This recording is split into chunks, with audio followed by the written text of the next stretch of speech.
দিদিমণি হলেন দিদি নাম্বার 1। ছাত্রদের পড়া ধরলেন, উত্তর ঠিক দেওয়ায় বললেন ওরা ভালো ছাত্র। বৃহস্পতিবার পান্ডুয়ার খন্ডান প্রাথমিক স্কুল পরিদর্শন করেন সাংসদ রচনা বন্দ্যোপাধ্যায়। ক্লাস 5-এর ঘরে ঢুকে দেখেন বাংলা পড়াচ্ছেন মাস্টারমশাই। নিজের হাতে বই তুলে নেন দিদি নাম্বার 1। দিদিমণির মতো বানান জিজ্ঞাসা করতে থাকেন। পড়ুয়ারা ঠিক মতো উত্তর দেওয়ায় বলেন ওরা ভালো ছেলে। পরে স্কুল ঘুরে দেখার পর বলেন কয়েকটা ঘরের ছাদের চাঙড় ভেঙেছে, সেগুলো সারাতে হবে। ঘরেরও প্রয়োজন আছে। মিড ডে মিল যে ঘরে হয় সেটা অন্য জায়গায় ব্যবস্থা হলে ভালো। সরকারি স্কুলেও ভালো পড়াশুনো হয়, ইংরেজি শিক্ষা হয়, সেটা যাতে ভালোভাবে হয় সেটা দেখা উচিত। ক্লাস 5 পর্যন্ত সেটা ভালোভাবে করতে পারলে তারা স্কুল ছুট হবে না, পড়াশুনো ছেড়ে অন্য কাজে যুক্ত হবে না, বরং বড় স্কুলে গিয়ে 6-এ ভর্তি হবে, এমনভাবেই তাদের তৈরি করতে হবে। 24 আওয়ার্স আরামবাগের রিপোর্ট।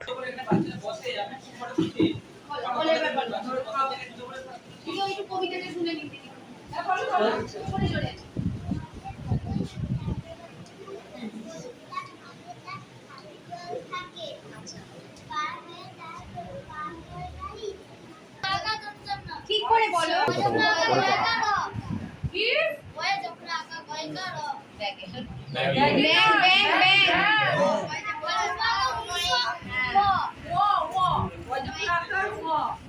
এইবার একটা কঠিন বানান জিজ্ঞেস করবো। বড় বানানটা এটা খুব ভালো হয়েছে। তা খুব ভালো। এটা কি ক্লাস 5 এর বই? ও একদম ভালো করে পড়ো। স্কুল কার বই? ভালো, খুব সুন্দর স্কুল হচ্ছে, সব বাচ্চারা সুন্দর করে পড়াশোনা করছে, এমনি সব ঠিক আছে। একটু টেবিল চেয়ার নেই, মেঝেতে বসে আছে কয়েকটা ক্লাস, সেটা একটু দরকার। আর একটা দুটো ঘর হলে আরো ভালো হয়, কারণ একটা দুটো ঘর বন্ধ করে দিয়েছি ওপরে। তোমার চাং খুলে চাংই তো বলে ওটাকে, কি বলে, চাই চাই চাই চাই ভেঙে পড়তে পারে বাচ্চাদের মাথার উপরে। তো সেই জন্য ওই জায়গাগুলো একটু রিপেয়ার করতে হবে, তাহলে ঘরটা ঠিক হয়ে যাবে। আর মোটামুটি এমনি সব ঠিকঠাকই আছে, বাচ্চারা খাচ্ছে, মিড ডে মিলেরও সব ব্যবস্থা করা রয়েছে। একটা ক্লাস জুড়ে মিড ডে মিলের খাবার রয়েছে, ওটাকে যদি একটু অন্য জায়গায় রেখে ক্লাসটাকে চালু করা যায় তাহলে ভালো হয়। একদিনের জন্য দিদিমণি হলেন, মজা লাগলো বাচ্চাগুলোর সাথে কথা বলতে, একটু বাচ্চাগুলোর সাথে জিজ্ঞেস করলাম যেন বানান বলো, বানান ভালো লেগেছে। ভালো, এমনি খুব সুন্দর, সব ভালো, সবকিছু ভালো। উত্তরে কি দিলেন তারা? হ্যাঁ, সব ঠিকঠাক উত্তর দিয়েছে, সবাই ঠিকঠাক উত্তর দিয়েছে, ভালো স্টুডেন্ট সবাই। সরকারি স্কুলে অনেকে বলে যে অনেকে তো এখন মানে ইঁদুর দৌড়ের মতো তো ইংলিশ মিডিয়াম চলে যাচ্ছে, এখানে চলে যাচ্ছে, ওখানে চলে যাচ্ছে। সরকারি স্কুলেও কি পঠন পাঠন সেভাবেই রয়েছে এখনো পর্যন্ত?